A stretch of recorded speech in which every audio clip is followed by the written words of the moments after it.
নমস্কার বন্ধুরা, আজকে আমি আপনাদের কাছে নিয়ে এসেছি একটা খুবই সাধারণ রেসিপিটা সাধারণ হলেও খেতে কিন্তু খুবই সুস্বাদু হয়। আজ বানাবো কুমড়ো শাকের নিরামিষ ডাঁটা চচ্চড়ি।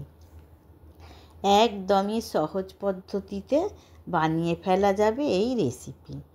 কুমড়ো শাক কেটে ভালো করে 3 থেকে 4 বার ধরে ধুয়ে নিতে হবে।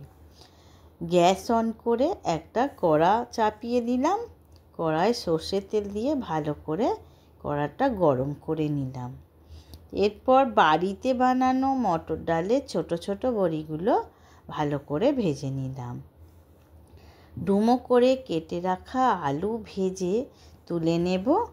ওই তেলেই বেগুনগুলো হালকা করে ভেজে তুলে রাখবো।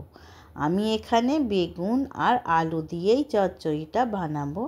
আপনারা চাইলে আরও কিছু সবজি অ্যাড করতে পারেন। এরপর কড়ায় আর একটু তেল দিয়ে দিলাম।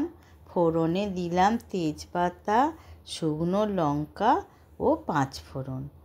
ফোড়নটা হালকা ভাজার সুন্দর গন্ধ বেরোলে ওর মধ্যে দিয়ে দিতে হবে আদা, জিরে ও কাঁচা লঙ্কা বাটা, আর একটু লঙ্কা গুঁড়ো ও 1 চামচ হলুদ গুঁড়ো।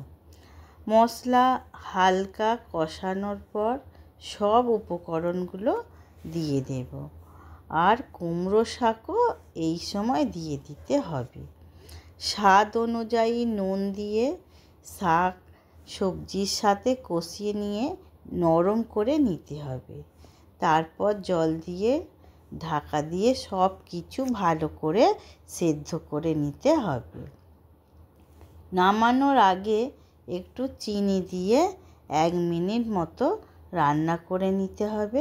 ব্যাস, তৈরি হয়ে গেল কুমড়ো শাকের চচ্চড়ি। দুপুরে গরম ভাতের সাথে খেতে খুবই ভালো লাগে। প্লিজ বন্ধুরা, আপনারাও বানিয়ে ফেলুন এই দুর্দান্ত স্বাদের কুমড়ো শাকের ডাঁটা চচ্চড়ি।